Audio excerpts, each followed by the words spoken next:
Zero was dead, having been killed by a local toxin. Normally, this would have been the end of the story. As it was, after forcibly having opened the canopy of an ancient starfighter, she unknowingly inhaled several 100,000 dormant medical nanobots. These nanobots had been dormant for over 5,000 years following the aftermath of a long-ago mutiny. The mutiny had culminated in a pair of starfighters that fired upon their own mothership. One starfighter was destroyed in space. The other had crash landed.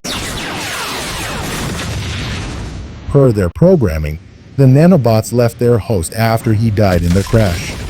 They then went dormant, awaiting pickup for recycling. It is well that Zero unknowingly inhaled the nanobots after having opened the canopy, otherwise she would have died after the locals attacked her.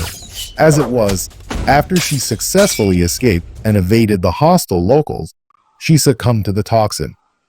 The nanobots awoke after they entered her body. The Alpha Coordinator was initially confused as to where they were. 100 million nanoseconds were expended in identifying that their host was human. During this process, it was determined that their host was dying. The Alpha Coordinator directed the nanobots to eliminate the toxin and to restart the heart. All of this was quite unknown to Zero, who had simply assumed that she had momentarily succumbed to shock.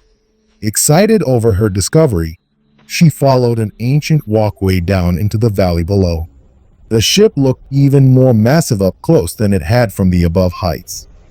The vessel rested upon 3 massive legs. It looked to be at least 6 stories tall.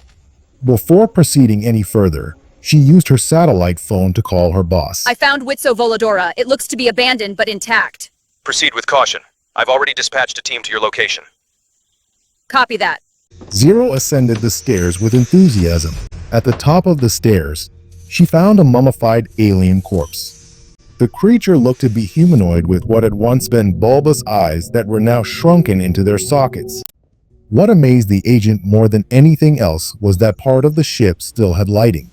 In contrast, no existing power system known to man could run for more than a week without human monitoring and maintenance. The first portal she came to appeared to contain 2 aliens. They were moving gently within individual chambers. Her efforts to enter the room were not successful.